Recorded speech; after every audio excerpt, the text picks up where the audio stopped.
Welcome back to the Steelers postgame report. The Steelers just absolutely annihilated the Atlanta Falcons 24-0. We were going for the shutout last week against the Buffalo Bills.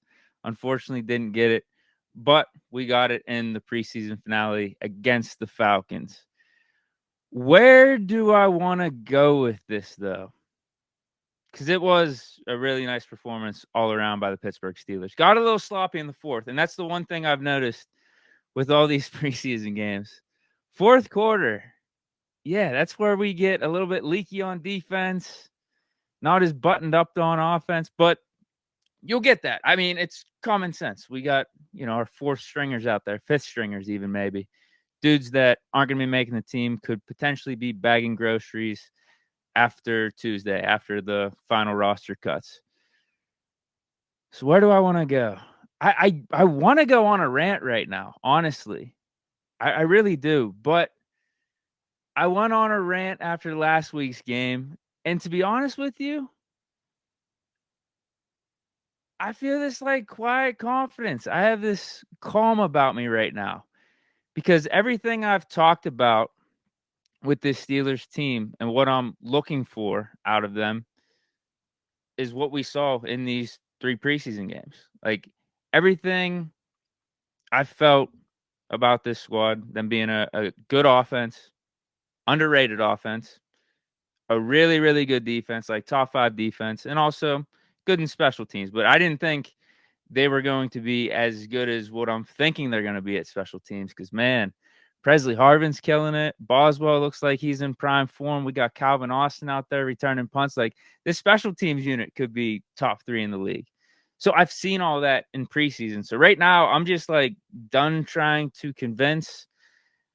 I'm good to just stay quiet about things. I've watched the game of football long enough to know when I'm seeing something good. And I think this Steelers team is going to be really, really good. So now it just comes down to we got to see it in the regular season. We've seen all 3 phases be really strong thus far: offense, defense, special teams. Now it's just time for week 1. Steelers are ready to roll. We're about to put the league on notice. It's like the Mike Tomlin approach. Did you guys hear his halftime interview? He was like, listen, man, we can't get too high about this because it's preseason. These games don't count. But at the same time, if we're out here, we got to be doing something right. And it seems like we've done everything right up to this point.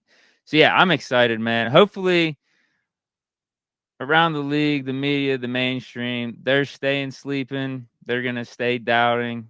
They're going to keep saying it's only preseason. But I think we know what we just saw, man. I get it. It is only preseason, but at the same time, this team is firing on all cylinders right now. They're locked in. They're focused. They're ready to go. But we're going to do winners, losers here for this final preseason game. To be honest with you, just as the score indicated, the Steelers beating the Falcons 24-0. We got a lot of winners, not too many losers for the Steelers today, man. They played really good. Okay. Let me check the chat though real quick. Let me see what you guys are saying. A couple of you guys think I'm muted, but others are saying you can hear me fine. Might just need to turn up the volume on your phone or your computer, something like that. Eddie He saying we even got a Swiss Army knife player in Connor. Yeah, man. Yeah, he continues to impress. Matt Tuall, Herbig. Yeah, exactly. It goes back to what I was just saying at the beginning. Now we just got to see it in the regular season because he has 3.5 sacks in 3 preseason games. We know he's a good player. We knew that coming into today's preseason game. Now we just got to see it regular season. And the other good thing is you guys heard me on my soapbox all week saying, I don't even need to see the starters. I just hope we get out of this game healthy. That's all I'm focused on. It looks like we got the best of both worlds. We got an extra preseason game of tune-up for the regular season for the first team because, you even had the starters and stars on defense out there. I saw T.J. Watt. He got a sack in the first series. So, yeah, we got the tune-up, but also it seems like we got out of that game unscathed. So that's a really good thing. Landon Roberts, yeah, he really balled out. Eddie He says, I still don't like Mason. A lot of Steeler Nation doesn't like Mason. But he was fine today. He wasn't as bad as last week.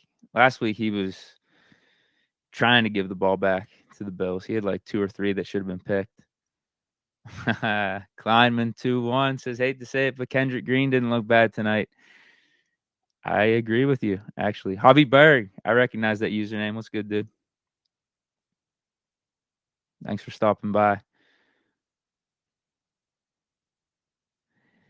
Derek Moe, thank you. Thank you. This was my rant from last week, essentially. He says, love seeing these journalists coming out and saying the Steelers are looking dangerous. He goes, we've been dangerous from the start.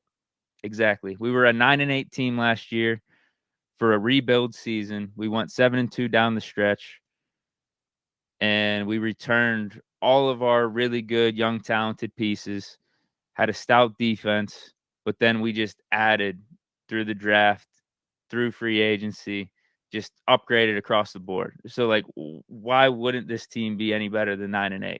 Just doesn't make any sense. A lot of it comes down to whether or not you think Pickett's going to be good. I think Pickett's going to be really good. So there's that. And obviously, he's showing that in these preseason games. Now, if I had to make a bet, he's going to continue to show that when the regular season comes around.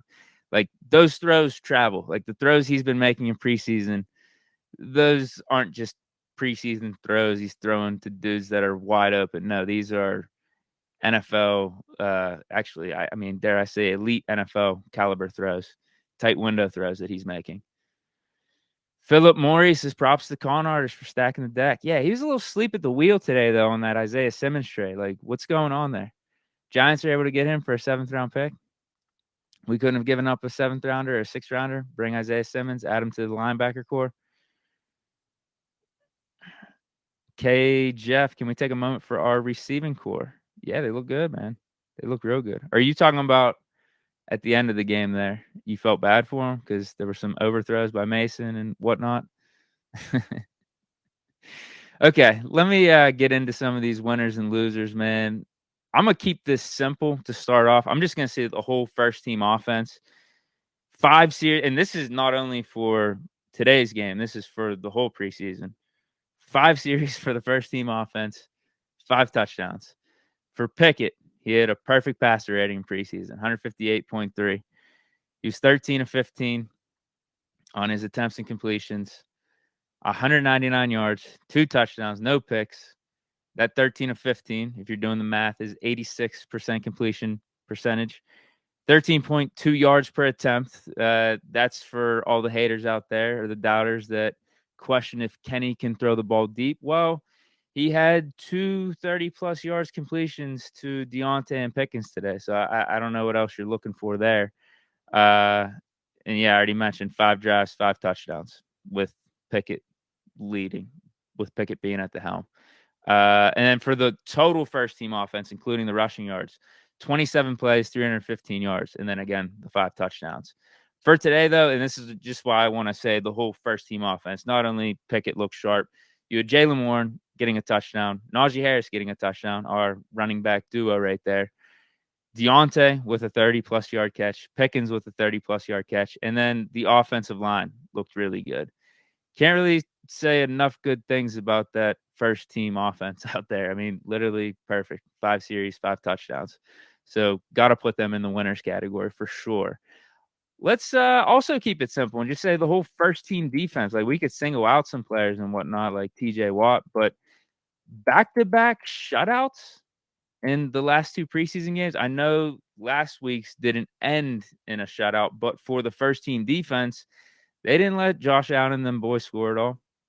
And then for this game, obviously the final score was 0. So the first team did not give up any points to the Atlanta Falcons and looked awesome out there. Now, here's the thing. There is a caveat to all this for today's game in particular. The Falcons didn't have any of their first team out there. But you go up against what's in front of you. And the Steelers looked really good both last game and this game when it pertains to the defense. Calvin Austin, I was going to just shout out the whole special teams unit too, because Presley Harvin looked good. Even our backup punter, Braden Mann, was kicking some dots. Boswell was 100%. But let's just talk about Calvin Austin, because each and every preseason game thus far, he has had some splash. First game, it was the 70-plus yard touchdown thrown by Mason Rudolph. He had a couple jet sweeps too in that game. And then against the Bills, he had the really nice punt return, which flipped the field. And then in today's game, had a really nice punt return that flipped the field. But also the thing I really liked is him being able to do the little stuff, like just catch punt returns. You know what I mean? Like there was no question about ball security. He wasn't bobbling anything. He wasn't close to muffing any of those kicks. And, when he had to call fair catch, he would do that. But I just like his effort too in the punt return game where if he's catching it, he's trying to take it to the house, even though it might look bleak because a lot of the Falcons defenders were around him and whatnot. He'll try to still pick up 5 to 10 yards. So I appreciate that.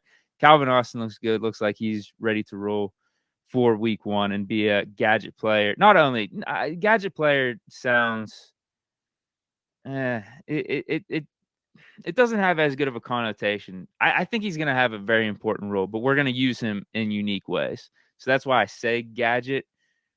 But I think he's going to be more than just a gadget guy. Whenever I think of gadget guy, I think of guys that you try to force feed the ball, but it's never really there. Like Tavon Austin, you guys remember him from West Virginia. He was a first-round pick. It felt like any team he was on, they would try to force feed him the ball, but nothing ever came of it. He was just a fast guy. I consider him more gadget player, whereas there's going to be substance to Calvin Austin. We get him the ball, there's going to be good things that happen. Next, I got to say Broderick Jones. Now, I don't think he's going to be the starting left tackle for week 1. We talked about that last week. Not Broderick Jones. Yeah, he's going to be the backup to Dan Moore. Dan Moore is going to be starting left tackle. But that didn't stop him from looking good, and I actually think he put out his best preseason performance to date in today's game. Like, he looked really solid. I didn't think he showed many flaws out there. And the question mark about him after those first 2 preseason games was, like, the effort. Is he really giving it his all? Or is he fatigued out there? Is the NFL game just a little bit different for him? Like, is he not caught up just yet? But I thought he showed extra effort. Like, there was one goal line run where he blocked his guy, and then he saw a Falcon, like, from around the corner, like, just in the corner of his eye, and he went out to try to deck that dude too. So I really like what Broderick Jones was putting out there. Man, I got a lot of winners. Let me break this up. Let me see what you guys are saying in the chat, and then I got, like, 5 or 6 more winners here. And then I'll get into losers. I really only have 1 name, maybe 2 names. And then I'll talk about if anything from this game changed my mind on the Steelers' 53-man roster projections, because I do have a few thoughts on that too. Brandon Riddle, I like this comment, says there's no way this preseason doesn't give our players a ridiculous boost on confidence, which could really make a difference starting the season. I'm with you. And it's one of those things. It's the catch-22 with all this. We don't maybe have that ridiculous boost in confidence if we were to have sat the starters like I wanted to do. But my priority going into week 1 was health. So we risked it, and it looks like we're going to be getting that reward because we do have the optimal scenario here where a lot of the first team got valuable reps in preseason, knocked the rust off, get that familiarity, that continuity going into the regular season, and no injuries from what I know of. Connor Hayward, he had a little bit of a scare there, but it looks like he was okay because he went back out there and got some carries for us. Brandon Riddle also bringing some more heat in the chat, says Herbig, the highest PFF rated rookie of the 23 class thus far too. Yeah, I saw he was in like the top. I saw a graphic. He was in like the top 5. So after today's game, did they have him number 1? That makes sense. I mean, he just continues to cook when he's out there. I like this play. Matt, to you all, I picked up CA3 in fantasy to stash. Nobody in my league has heard of him. Just wait. That's right. That's what I'm saying. I'm good, man. I kind of want to fly under the radar here. I don't want the mainstream media talking the Steelers up too much. Not only because the added hype, I mean, it's whatever. You don't want to get like too big of a head or anything like that. You always want a chip on your shoulder, right? So to hear media or hear people always talking good of you, you just got to shut that off. It's honestly like both ways. Bill Cowher's one saying, I'm giving you guys some like life philosophy right now. What was his one saying? I think his dad used to tell him, "You're not as good as they say you are. You're not as good as they say you are. You're not as bad as you're not as good as you think you are, and you're not as bad as they say you are." That's what it is. Yeah, you gotta be even keel out here. But anyway, yeah, I not only for that purpose, but also it's just really annoying because the mainstream, all these analysts, they were talking down on the Steelers so much this offseason. You hate seeing the switch up like that. You hate it, especially based off preseason. It's like, nah, you don't get to make this take. Stop it. Stop it. Weren't you just trashing the Steelers like months ago? Weren't you saying the Bengals and Ravens were like hands down the class of the AFC North? Like no other team can touch them. It's come on, come on. So those are the two reasons why I don't want to hear all the buzz. I don't want to hear all the hype right now. Fly under the radar going into week 1. Javi Berg, thank you for bringing this up. He says, "Let Canada cook." Can we give MC some respect? DXG says Canada will be 100% be the reason the team is either good or bad. Jay Brown Steelers. Yep, no risk it, no biscuit. Right?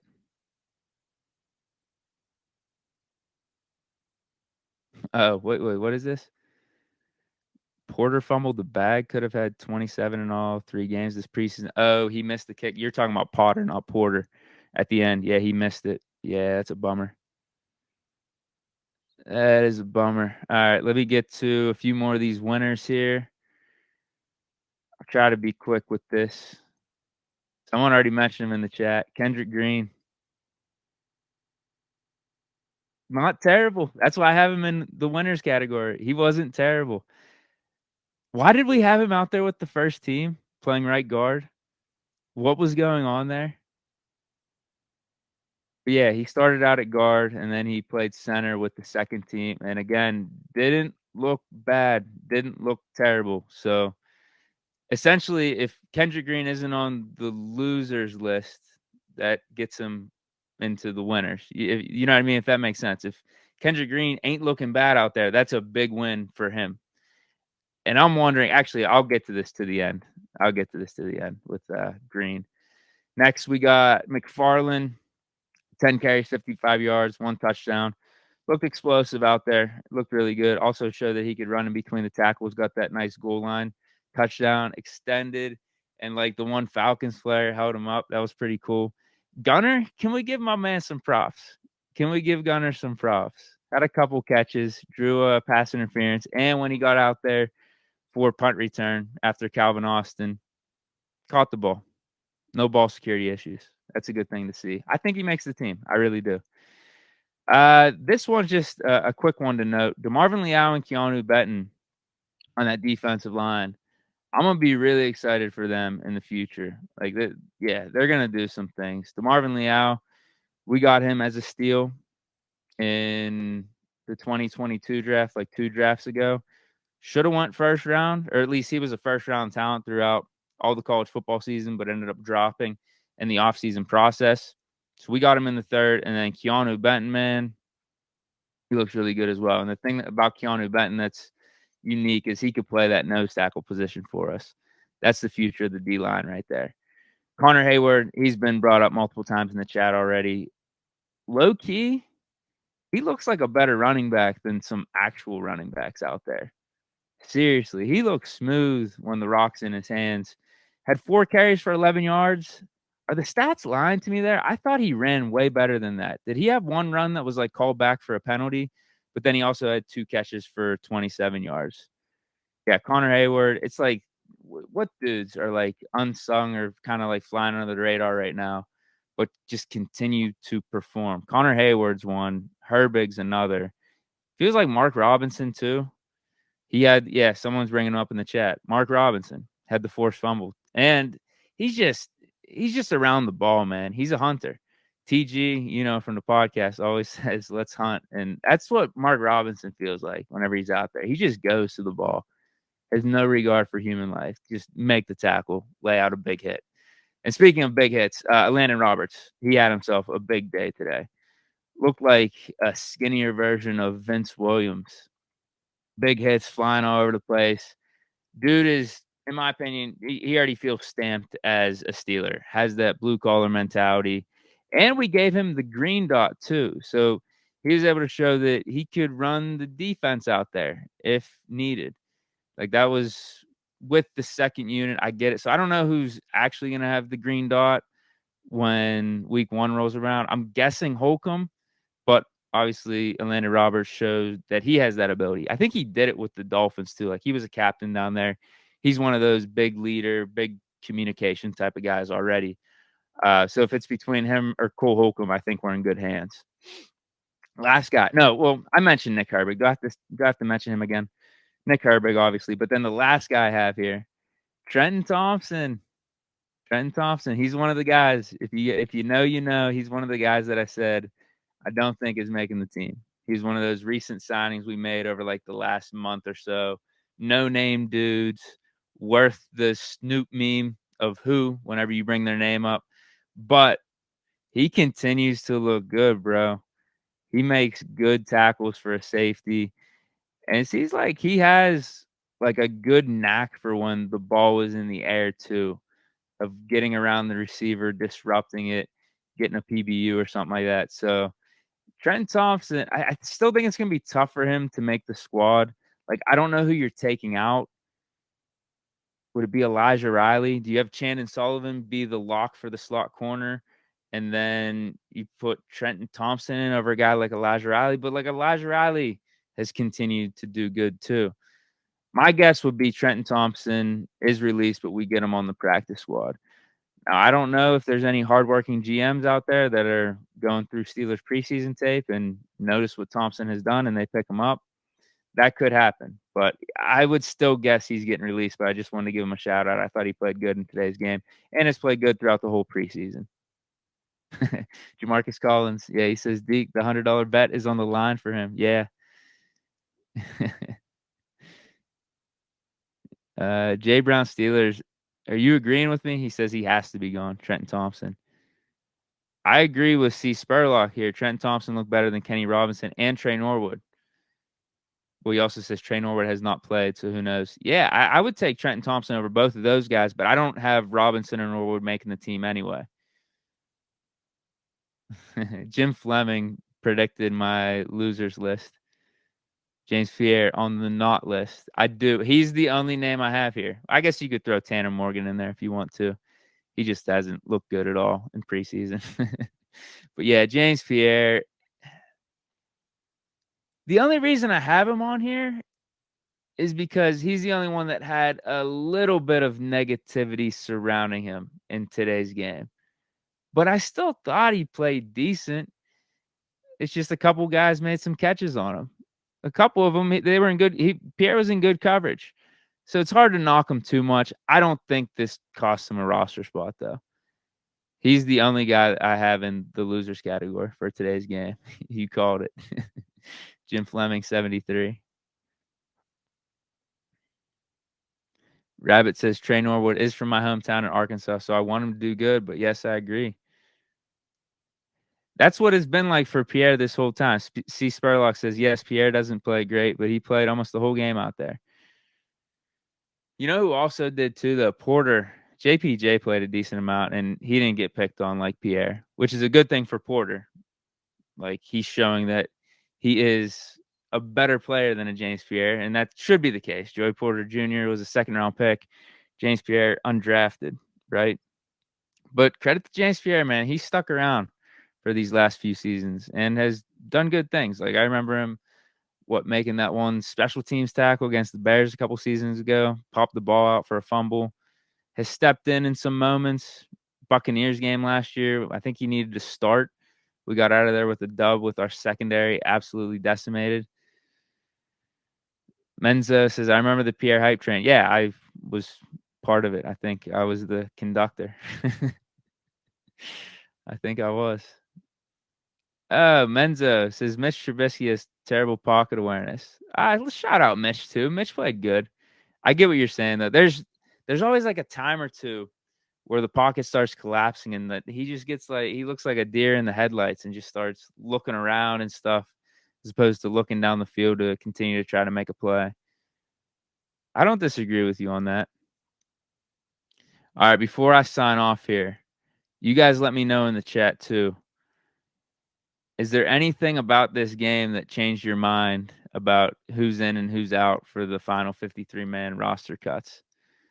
So here are my 3 thoughts. I already mentioned Kendrick Green. I have this weird feeling KG is going to make the team, though. I have this weird feeling. He didn't look bad today.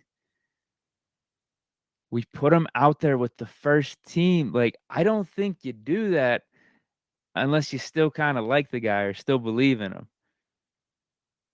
You know what I mean? Like, you put Kendrick Green out there with Kenny Pickett, Najee Harris, Jalen Warren. Like, he could get those dudes hurt. So I feel like Tomlin must still like Green to an extent. And if I had to make a bet right now, I think he's going to make the team. Now, I don't know who that's in place of. And I'm not a big fan of it, to be honest with you. But that's a prediction I have. That's a little change I would make on my 53-man roster projection. I think Kendrick Green makes it.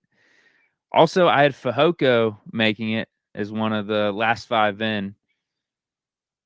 I could see Armon Watts making it. If I had to lean one way, I think it'll be Armon Watts. It seems like he's out there earlier than Fehoko. He's more part of the rotation, and he almost had that sack today. And he looked more disruptive, whereas like Fehoko, swear, for the limited time he was out there, he almost reminded me of like a Cassius Marsh. He was just out there. He was just there. There was no like impact. There was no like wow moments or anything. This would be a huge bummer because Fehoko, as you guys know, he's the last Infinity Stone on the Tomlin family Infinity Gauntlet. So that would be devastating. I'm not calling for it. I don't, just because he's the last Infinity Stone, you have to keep him around. You have to. But I got this gut feeling Armon Watts might make it over Fehoko. Like if I had to redo my 53-man roster projections, I'd put Watts in over Fehoko. And then the last one, this one doesn't really have to do with the 53-man, but a lot of you guys are bringing up Roche in the chat. Yeah, he did some good things, but correct me if I'm wrong. He didn't get into the game till the 4th quarter. Because before that, I didn't notice him at all then, if he did get in. But that David Perales dude, we had him in a lot, and it felt like he was in the rotation more than Roche. So I could see, I don't think either of them make the 53, but if it came down to like practice squad and whatnot, with Roche being in the league already for a few years, I could see the Steelers leaning more Perales just because he's younger. But you guys let me know your thoughts on any changes you have in your mind based off this last preseason game. So I'm seeing Gentry being brought up. MVP 00 saying is Gentry out. See Spurlock says Gentry looked horrible today.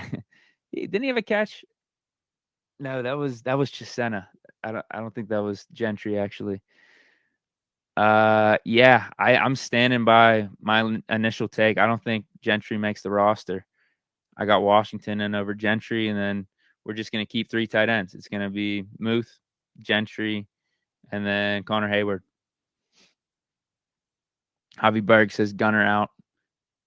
Okay, like yeah, if like Kendrick Green's in, do you let Gunner go? Because yeah, you're gonna have to let someone go if you include Kendrick Green. Matt Tuall says disagree on Boykin. All we can go is Gunner on special teams. Gunner can catch and return punts and play kick coverage. Well, that would be a good debate between Gunner and Boykin.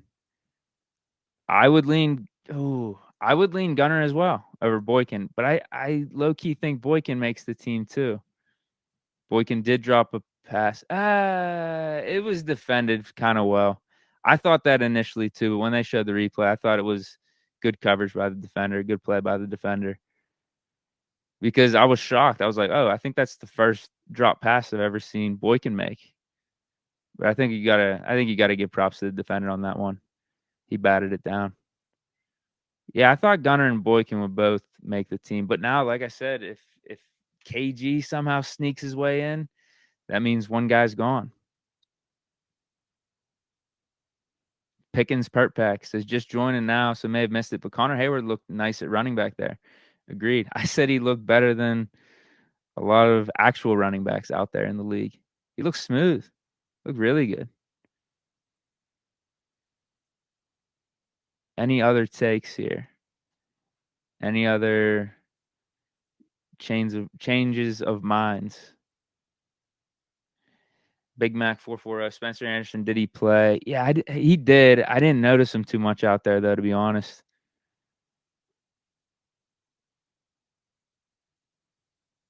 MVP 0-0. We need a spot for Edmonds' return.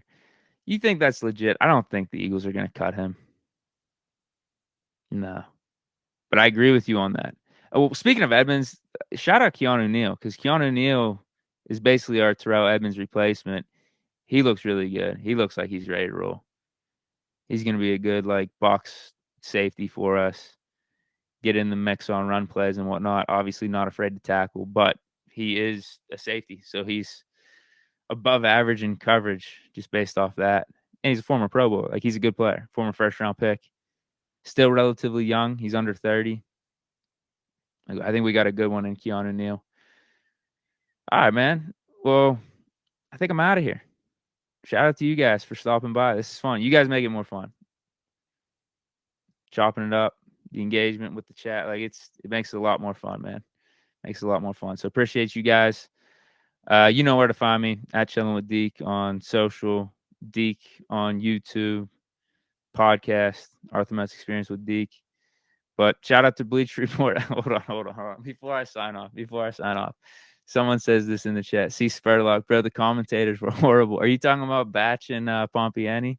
Nah, man. Those are some Pittsburgh legends. But no, you bringing that up just reminded me of the Pompiani call from today, where he called Mark Robinson Mark Washington. Shout out for that. Shout out for that. You gotta love it. Now those dudes are Pittsburgh legends, man. But all right, I'm out of here. I will be back on Bleacher. I'll be back here next week, Tuesday, after they give the final 53. We'll give our instant reaction. So stay tuned for that. And shout out to Bleach Report for having me back. Shout out to the Steelers getting that dub, shutting out the Falcons. And shout out to you guys. Stay chilling. Peace.